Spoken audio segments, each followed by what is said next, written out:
Hello students, welcome to our channel. My name is Shikha. तो last chapter में हमने subsets के बारे में पढ़ा था और सेट्स के बारे में पढ़ा था। उसी को आज हम आगे कंटिन्यू करेंगे। वेन डायग्राम्स पढ़ेंगे। तो वेन डायग्राम्स का यूज़ क्या होता है, ये सेट और सेट की जो रिलेशंस हैं उसको रिप्रेजेंट करने के लिए यूज़ किए जाते हैं। तो जनरली हम एक यूनिवर्सल सेट पर काम कर रहे होते हैं जिसके कुछ सबसेट्स पे हम काम कर रहे होते हैं। तो उसको रिप्रेजेंट करने के लिए हम वेन डायग्राम का यूज़ करते हैं। जैसे एग्जाम्पल में हम देखते हैं, जैसे सपोज यू आपने कोई सेट ले लिया,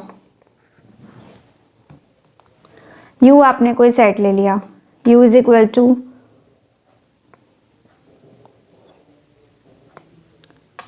टू ले लिया 1 2 3 4 5 6 7।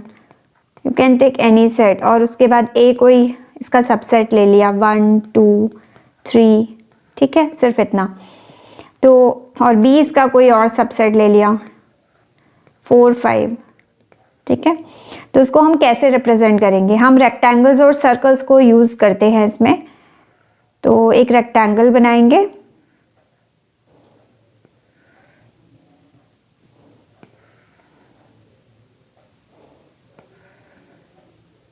ठीक है, एक रेक्टेंगल हम ड्रॉ करते हैं। ये यू है, यू हमारा यूनिवर्सल सेट है, हम इसके सबसेट्स पे काम कर रहे हैं। तो इसको हम रेक्टेंगल से रिप्रेजेंट करेंगे और ए और बी जो इसके सबसेट्स हैं उनके लिए हम सर्कल का यूज़ करेंगे। तो ए, अब यू के जो एलिमेंट्स हैं वो 1 2 3 4 5 6 7 हैं और ए के 1 2 3। तो ये ए है। अब ए के अंदर इसको हम एरो बना के भी लिख सकते थे, ये बेटर होता। एक मिनट, हाँ। तो this is a, this is you. तो हाँ, ए में एलिमेंट्स हैं 1 2 3 और यू में एलिमेंट्स हैं, बाकी ये ए के एलिमेंट्स यू के भी एलिमेंट्स हैं। बी इक्वल टू है 4 5। तो बी कुछ इस तरह से होगा, 4 और 5 बी के अंदर आ गए, दिस इज़ बी। और बाकी 1 2 3 4 5, उसके बाद 6 और 7 आप कहीं भी बना सकते हो। तो ये वेन डायग्राम हो गया, यू ए ई बी को रिप्रेजेंट करता हुआ। और सपोज एक हम दूसरा कोई और सबसेट भी ले सकते हैं, सी, यू का कोई और सबसेट लेते हैं सी। तो सपोज 3 और 7 सपोज ये है। तो आप कैसे रिप्रेजेंट करेंगे, अब यहाँ पर हम 3 जो एलिमेंट है ए में भी है और सी में भी है, तो बेटर होगा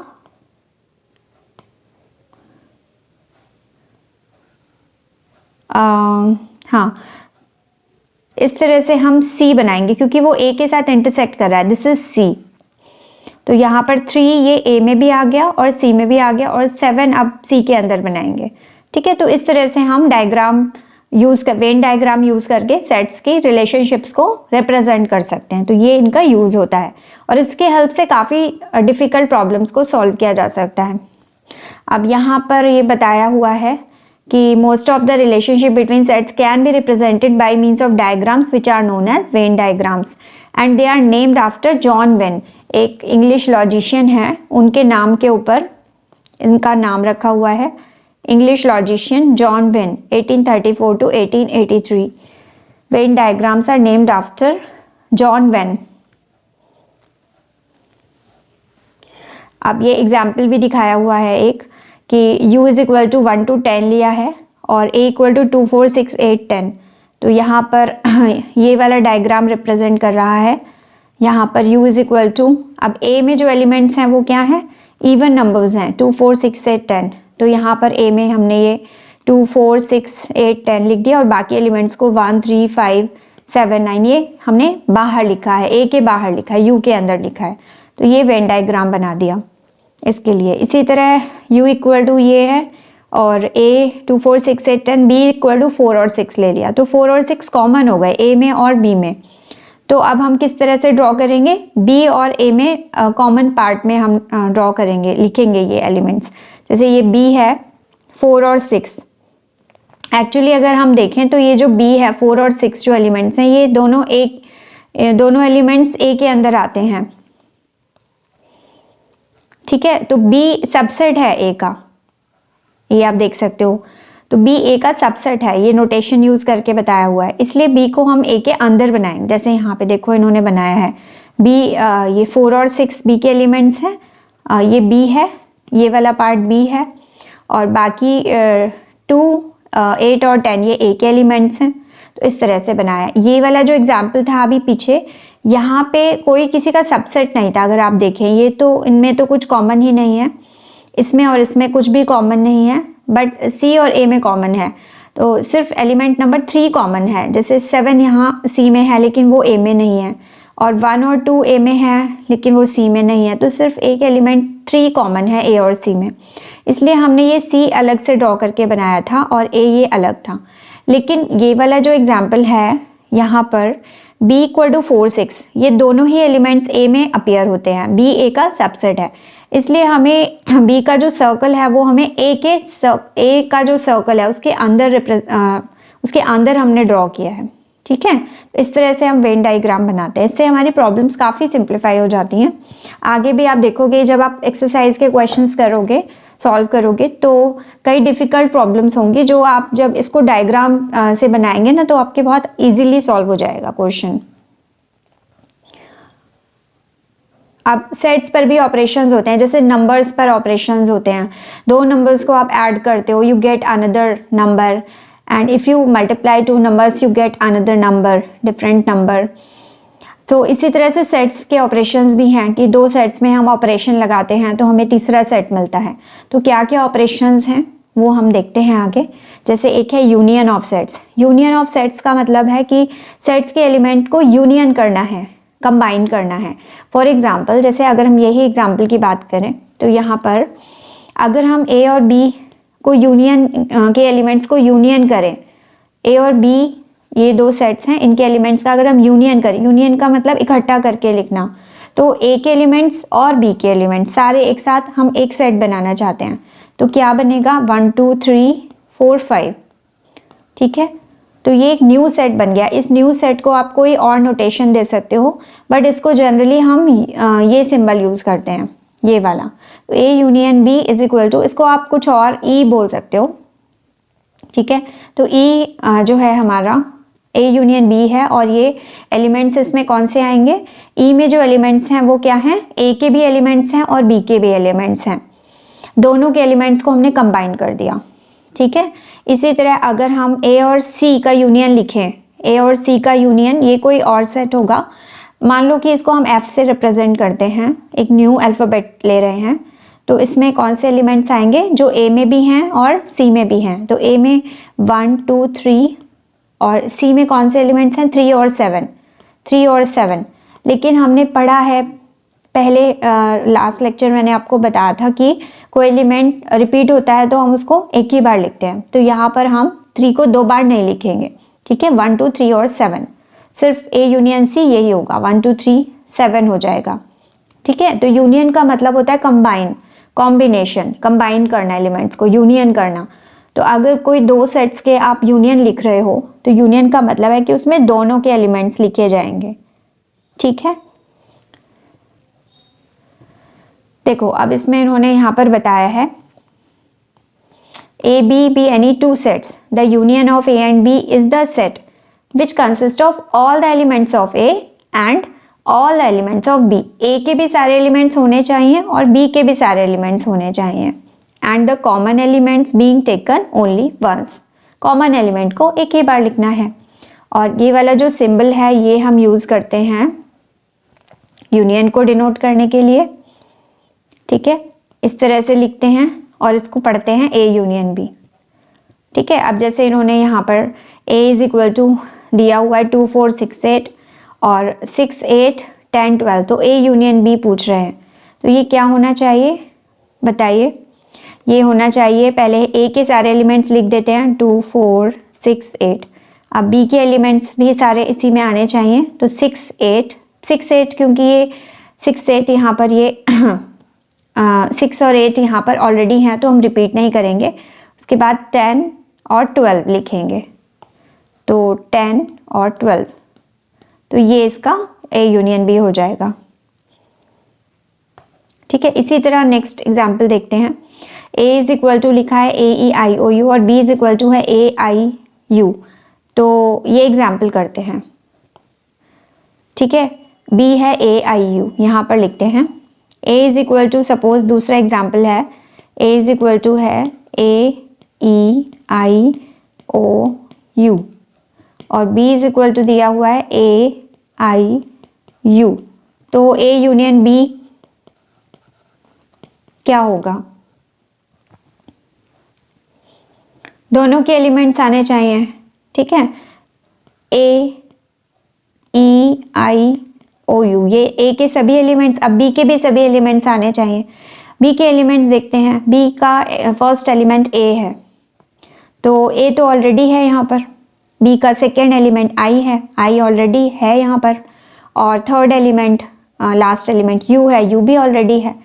इट मीन्स कि A यूनियन B क्या है? AEIOU, यही होगा। ठीक है, तो ये A ही हो जाएगा, क्योंकि B यहाँ A का सबसेट है। अगर आप देखें यहाँ पर, तो B के तीनों एलिमेंट्स A में हैं, A में अपीयर हो रहे हैं, तो यहाँ पर B क्या है? A का सबसेट है। तो इसलिए B के एलिमेंट्स सभी A में हैं, इसलिए A यूनियन B, क्योंकि B के सारे एलिमेंट्स A में हैं, इसलिए A यूनियन B A ही हो जाएगा। और यही क्वेश्चन था। Show that A union B is equal to A। ठीक है, तो ये इन जनरल भी आप बोल सकते हो कि अगर कोई भी एक सेट दूसरे सेट में कंटेंट होता है या सबसेट होता है, तो उनका यूनियन जो बड़ा वाला सेट होता है वो ही होगा। इसको आप वेन डायग्राम से भी रिप्रेजेंट कर सकते हो। Venn diagram is a very good thing to show this. जैसे अगर हम इसको वेन डायग्राम बना के दिखाना चाहें, तो ये आपका यूनिवर्सल सेट हो गया U, जिसके A और B ये दोनों ही सबसेट्स हैं। ज़रूरी नहीं है कि A और B आपको यही लेने हैं, A और B कोई और हो सकते हैं, कोई और भी सेट्स, लेकिन कंडीशन क्या है? ये सपोज आपका A है और जो B है वो इसी में कंटेंट है। ठीक है, B A के ही अंदर कंटेंट है, B के सारे एलिमेंट्स A के अंदर हैं, B सबसेट ऑफ A। तो अगर हम इनका यूनियन करें तो A के सारे एलिमेंट्स और B के सारे एलिमेंट्स, तो ये शेडेड पार्ट आ जाएगा। ठीक है, जैसे यहाँ पर अगर हम A यूनियन B करें, तो यहाँ पर A ये वाला है और B ये है, तो A union B, A union C देखते हैं। यहाँ पर A यूनियन B तो अलग अलग हैं, वो तो खैर शेड कर ही सकते हैं, पर A यूनियन C जो होगा, ये A है और ये C है, तो ये वाला पार्ट हो जाएगा। ठीक है, जिसमें सभी एलिमेंट्स कवर हो जाएं A और C के। इसी तरह A और B के सभी एलिमेंट्स कवर हो रहे हैं, तो ये जो शेडेड पार्ट है ये सिर्फ क्या है? A सबसेट है। ठीक है, तो whenever A subset, A set is content in the other, then their union must be the bigger set. ठीक है, नोटेशन आप इंटरचेंज कर सकते हो, B की जगह ये लिख सकते हैं, नो प्रॉब्लम। ठीक है, अब देखो नेक्स्ट एग्जाम्पल क्या है। X इज इक्वल टू ले लिया इन्होंने राम, गीता, अकबर, ये कोई क्लास के स्टूडेंट्स हैं जो हॉकी टीम में हैं, और Y इज इक्वल टू ले लिया गीता, डेविड, अशोक, ये हैं जो फुटबॉल टीम के प्लेयर्स हैं। ठीक है, X जो है ये आपका हॉकी टीम है और Y जो है वो फुटबॉल टीम है। Y क्या है? ये फुटबॉल टीम है। तो ये कह रहे हैं कि यूनियन निकालिए और इंटरप्रेट कीजिए सेट को। तो यहाँ पर यूनियन क्या होगा? अगर हम यहाँ पे X यूनियन Y लिखें तो क्या आना चाहिए? X के सभी मेंबर्स राम, गीता, अकबर, ठीक है, और उसके बाद Y, गीता ऑलरेडी यहाँ पर है, ठीक है, और डेविड नहीं है तो डेविड हम लिख सकते हैं, और अशोक भी नहीं है ऑलरेडी यहाँ पर, तो अशोक। तो ये हो जाएगा यूनियन। ठीक है, अच्छा, अब इन्होंने यहाँ डेफिनेशन दी है, union of two sets is the set C. Union of two sets is the set C which consists of all those elements which are either in A or in B. ठीक है, मतलब दो sets का union एक तीसरा set होता है जिसमें all those elements, वो सभी एलिमेंट्स होते हैं जो या तो A में हैं, either in A or in B, या तो A में है या बी में हैं। तो इसके लिए नोटेशन ये वाला यूज किया जाता है, A union B is equal to x such that either x belongs to A और एक्स बिलोंग्स टू बी। ठीक है, मतलब ए यूनियन बी, ये शेड पार्ट, ये ए है ये बी है, तो ये जो शेडेड ब्लू शेडेड बनाया गया है ये ए यूनियन बी है। तो ए यूनियन बी में कौन से एलिमेंट्स आते हैं, वो सभी एलिमेंट्स आते हैं जो either x belongs to A, और या तो एक्स ए में है या फिर बी में है, या तो इधर होगा या इधर होगा, तो यूनियन में आ जाएगा, या दोनों में भी हो सकता है, बट एटलीस्ट वन तो होना चाहिए। तो ये डेफिनेशन हो गई। Union of two sets can be represented by Venn diagram. अब ये कुछ ऑपरेशंस प्रॉपर्टीज हैं, A union B is equal to B union A, A union B union C is equal to A union B union C. This is called associative law. Okay. इसको associative law बोलते हैं। Associative का मतलब है कि आप bracket को कहीं भी इंसर्ट कर सकते हो। यहाँ पर हमने यहाँ पर ब्रैकेट इंसर्ट किया, फिर यहाँ पर हमने बी और सी के अराउंड कर दिया है ब्रैकेट। तो आप इसको यूनियन लेके देख भी सकते हो, यहाँ डायग्राम ड्रॉ करके देख सकते हो। जैसे अगर सपोज हमने यहाँ पर एक ऐसे बनाया हुआ है U और उसमें 3 सेट्स हैं A B C, सपोज ये है, ये A है, ये B है और ये C है। तो अगर हम A और B का यूनियन ले, ये A है, ये B है और ये C है, तो A और B का पहले यूनियन लेते हैं तो ये वाला पार्ट हो जाएगा, और उसके बाद हम C के साथ कंबाइन करें, ठीक है, तो भी सेम रिजल्ट मिलेगा। और अगर आप B और C को कंबाइन करें और उसके बाद A के साथ करें तो भी ये सेम शेडेड पार्ट मिलेगा, तो इसमें कोई फर्क नहीं पड़ता है। ये प्रॉपर्टी कम्यूटेटिव प्रॉपर्टी कहलाती है। A यूनियन B या फिर B यूनियन A, दोनों एक ही सेट रिप्रेजेंट करते हैं। फाई के साथ अगर A का यूनियन करते हैं तो A ही मिलता है, क्योंकि फाई में कोई भी एलिमेंट नहीं होता है, इसलिए A के ही सभी एलिमेंट्स आ जाएंगे।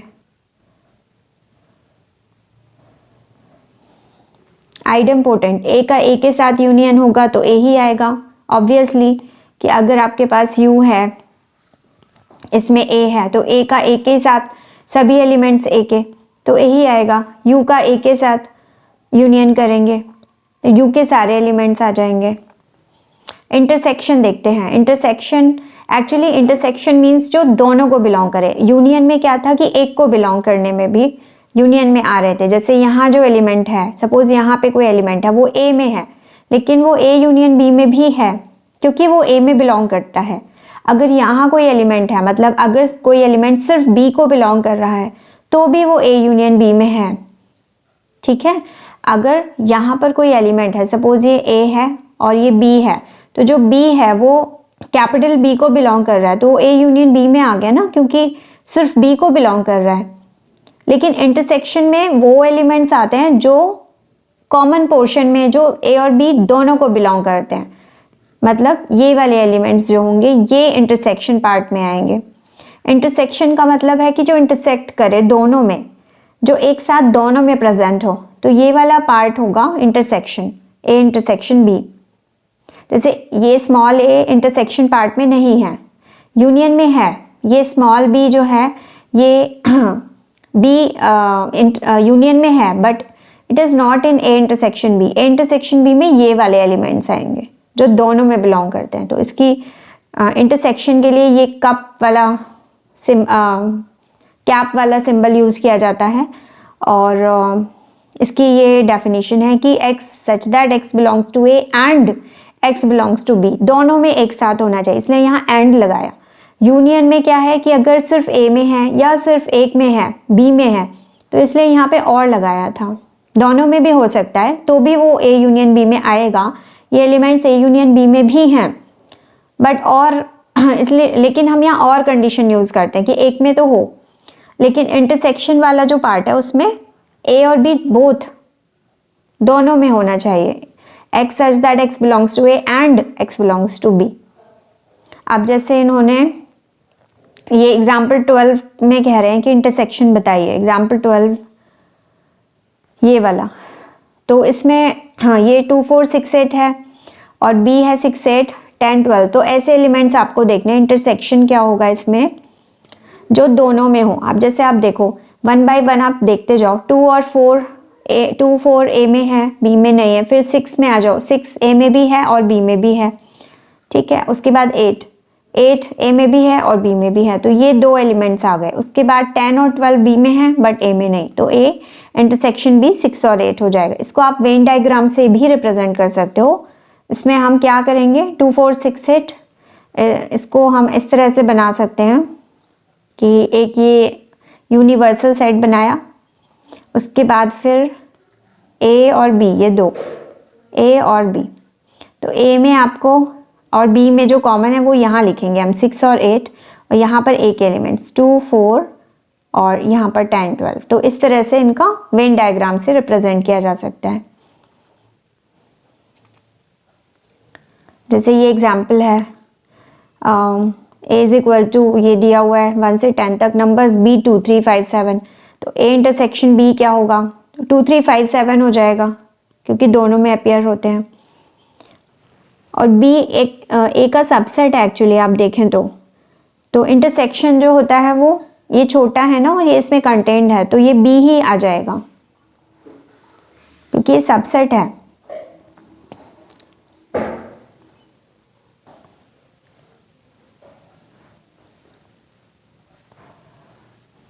हाँ, तो हम देख सकते हैं ए क्या है 1 से लेके 10 और B 2 3 5 7। A is equal to है 1 2 3 4 5 6 7 8 9 10 और बी 2 3 5 7 था, 2 3 5 7। तो अगर हम यहाँ रिप्रेजेंट करें इसको, तो एक ऐसे रेक्टेंगल बना लिया। अब बी के जो एलिमेंट्स हैं वो सभी ए में भी हैं, तो यहाँ पे ए ऐसे होगा और बी इसके अंदर बनाना पड़ेगा। यहाँ पर 2 3 5 7 और बाकी एलिमेंट्स को ए के बाहर, जैसे 1 4 5 के बाद 6 फिर 8 9 10। तो ये बी हो गया। अब आप देखोगे कि यहाँ पर बी जो है वो ए का सबसेट है, ठीक है। बी ये है, ये वाला बी है और ये बड़ा वाला सर्कल ए को रिप्रेजेंट करता है। तो बी ए का सबसेट है। अब जो कॉमन एलिमेंट्स हैं वो ये वाले हैं, तो ये पार्ट जो होगा ये इंटरसेक्शन हो जाएगा। तो ए इंटरसेक्शन बी अगर हम देखें तो ये बी है, एज बी सबसेट ऑफ ए, ठीक है।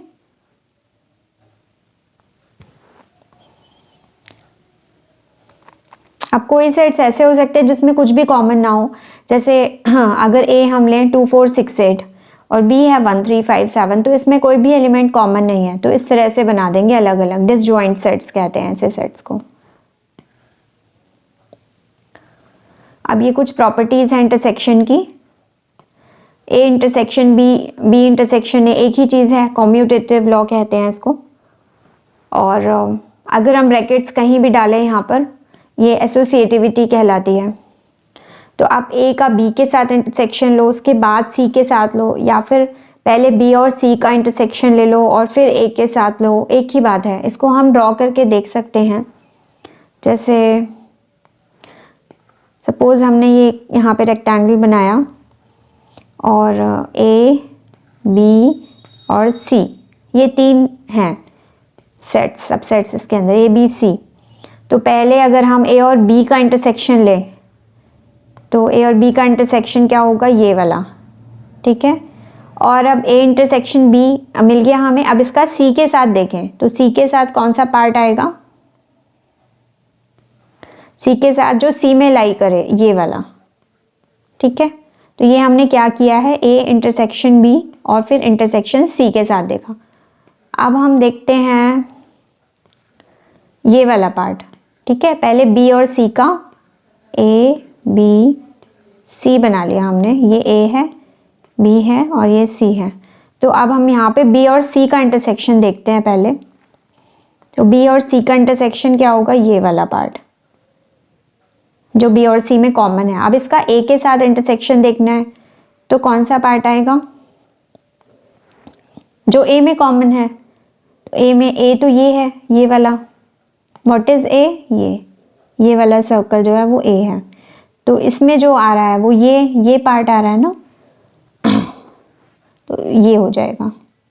तो देखो सेम ही आ रहा है, ये वाला पार्ट ये सेम ही आ रहा है।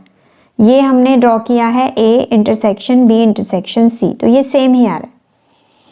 अच्छा, फिर नेक्स्ट प्रॉपर्टी है फाई का ए के साथ इंटरसेक्शन, तो फाई ही आएगा ऑब्वियसली, क्योंकि फाई हैज़ नो एलिमेंट। और यू का ए के साथ करेंगे तो ए आ जाएगा, ए का ए के साथ ऑब्वियसली ए ही आएगा। This is called idempotent law. Okay, अच्छा उसके बाद next distributive law. Distributive law क्या है कि ए का इंटरसेक्शन अगर हम बी यूनियन सी के साथ करें तो हमें A intersection B union A intersection C, इसको वेन डायग्राम से देख सकते हैं, इन्होंने अच्छे से ड्रॉ करके दिखाया हुआ है। तो पहले इन्होंने क्या किया है, पहले लेफ्ट हैंड साइड हम देखते हैं, ये हमारा लेफ्ट हैंड साइड है और ये है हमारा राइट हैंड साइड। तो पहले लेफ्ट हैंड साइड देखते हैं। तो लेफ्ट हैंड साइड के लिए इन्होंने बी यूनियन सी ड्रॉ किया, ये ए बी सी है तो बी यूनियन सी, ये ब्लू पार्ट में जो किया है ये बी यूनियन सी हो गया। अब इसका ए के साथ इंटरसेक्शन देखना है, मतलब जो पार्ट ए के साथ कॉमन है, तो ए के साथ ये वाला पार्ट है कॉमन, ठीक है। तो इन्होंने यहाँ बनाया है, हाँ, तो एक मिनट, ये ए का इंटरसेक्शन बी यूनियन सी के साथ ये रहा, तो ये आ गया।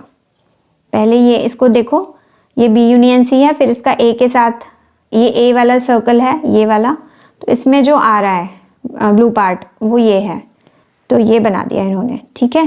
तो ये हमारा जो है LHS है, मैं यहाँ लिख देती हूँ। अब RHS देखते हैं कि ये भी सेम आता है या नहीं।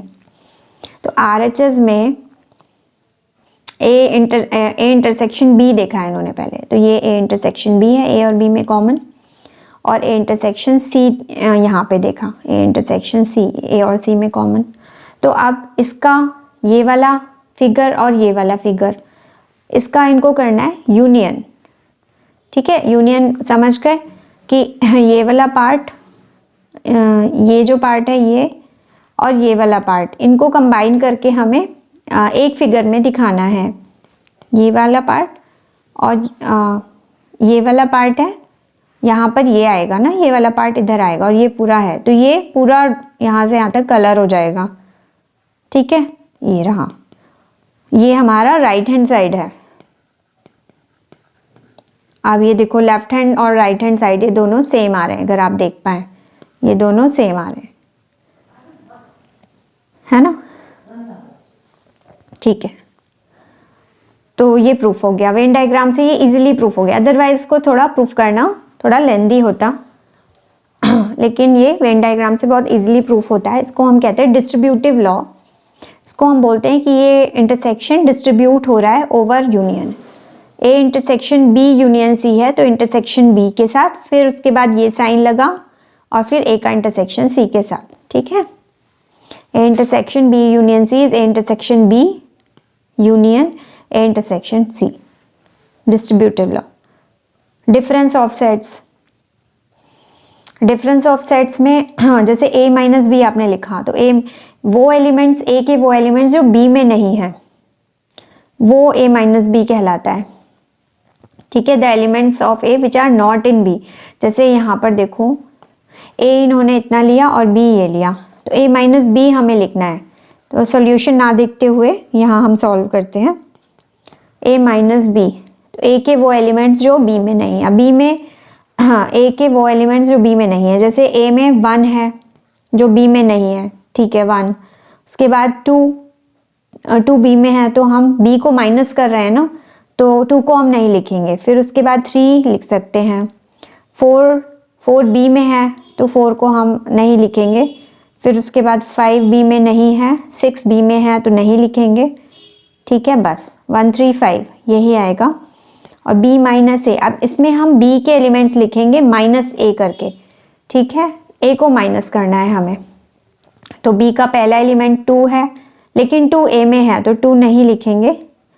और उसके बाद बी का सेकंड एलिमेंट 4, 4 भी ए में है तो 4 भी हम नहीं लिख सकते यहाँ पर। फिर 6, 6 भी ए में है और बी का लास्ट एलिमेंट 8 ए में नहीं है, तो बी माइनस से 8 आ जाएगा। ठीक है, तो a माइनस बी तो 135 है और b माइनस ए 8 है, तो ये इक्वल नहीं है, minus B not equal to b minus ए।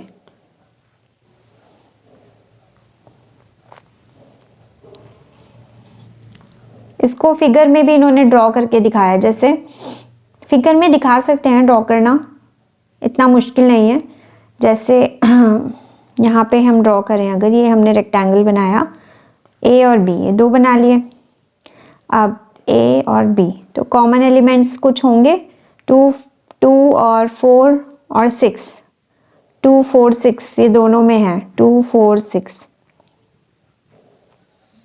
2 4 6 दोनों में है। बी में सिर्फ 8 आएगा और ए में 1 3 और 5 ये आएंगे। तो ए में हमें ए के वो एलिमेंट्स लिखने हैं जो बी में नहीं है, तो वो एलिमेंट्स आ जाएंगे। अगर हम a माइनस बी देखें तो a माइनस बी ये आएगा। ठीक है, और b माइनस से b के वो एलिमेंट्स जो a में नहीं है। अब ये वाले एलिमेंट्स जो b के हैं वो हम नहीं ले सकते, ये एलिमेंट्स b में हैं लेकिन हम नहीं लिखेंगे क्योंकि a में है, तो b माइनस ए में हमें एलिमेंट्स जो मिलेंगे वो सिर्फ ये मिलेगा, तो उसको वेन डायग्राम से ऐसे रिप्रेजेंट करेंगे। ठीक है, अब नेक्स्ट एग्जाम्पल में इन्होंने दिखाया है, जैसे v is equal to A E I O U ले लिया और b is equal to A I K U. v minus B और b माइनस वी लिखना है।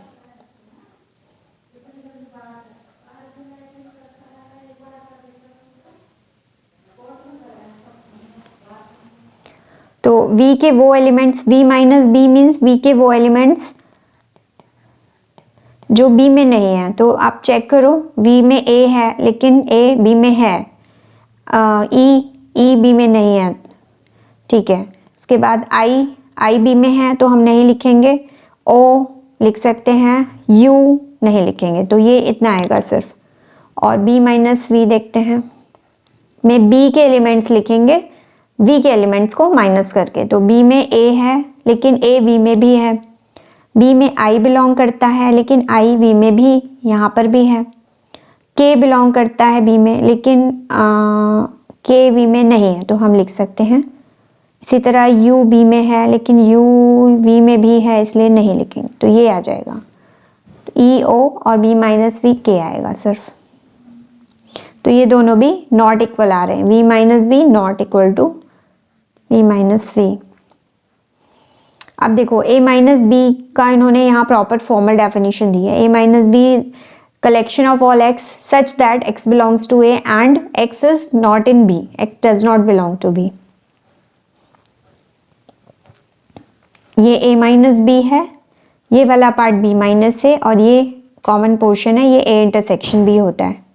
ये इन्होंने वेन डायग्राम में दिखाया है, this is a minus B, this is b minus a and this is a intersection b।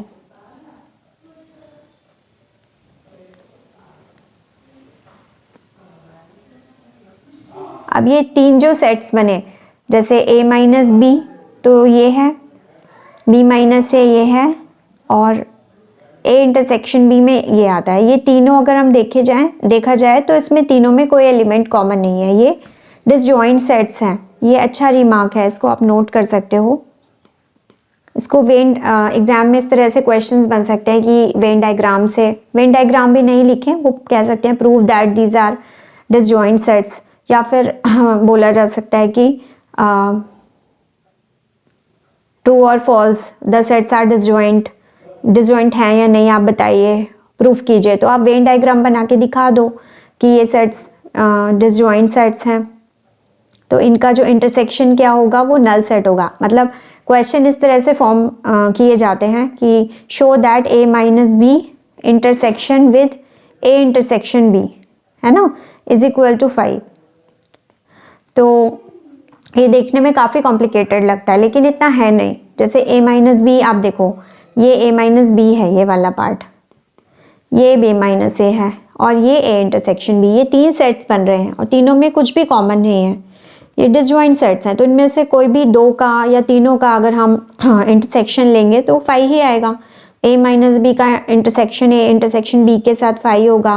b minus ए का अगर हम लेते हैं b माइनस ए का इंटरसेक्शन a माइनस बी के साथ ये फाई होगा, है ना। और b माइनस ए का इंटरसेक्शन आप a इंटरसेक्शन b या b इंटरसेक्शन a के साथ ले लो तो ये भी फाई हो। इस तरह से क्वेश्चंस फ्रेम किए जा सकते हैं। तो ये बहुत मुश्किल नहीं है, इसको आप डायग्राम बना दो, वेन डायग्राम, और आसानी से आप शो कर सकते हो। ठीक है, इसी तरह से ये यहाँ पे कुछ एक्सरसाइज के क्वेश्चंस हैं। अब क्या है इसमें, कॉम्प्लीमेंट बचा हुआ है। कॉम्प्लीमेंट, अच्छा कॉम्प्लीमेंट के बाद क्या है इसमें, ये फिनिश है। फिर उसके बाद शायद कुछ प्रॉपर्टीज़ हैं कॉम्प्लीमेंट सेट्स की, पावर सेट है, फिर ये फिनिश हो जाएगा चैप्टर। अच्छा ठीक है, तो इसमें शायद एक लेक्चर और लगेगा। तो आप यहाँ पे अभी एक्सरसाइज के क्वेश्चंस ट्राई कर सकते हो। ये क्वेश्चंस हैं, यूनियन बताना है, यहाँ पर ए यूनियन बी क्या है, इंटरसेक्शन बताना है, ये प्रूफ करना है या ये सॉल्व करना है। तो ये अच्छे क्वेश्चंस हैं, सिंपल हैं, आप लोग ट्राई कीजिए इनको और फिर मुझे अपने सजेशंस दीजिए। ठीक है, फिर नेक्स्ट लेक्चर में हम आगे वाला ये टॉपिक कंप्लीट करेंगे और ये सेट थ्योरी कंप्लीट हो जाएगी। उसके बाद फिर नेक्स्ट चैप्टर पे मूव करेंगे, रिलेशंस एंड फंक्शंस पे। Thank you for watching, thank you.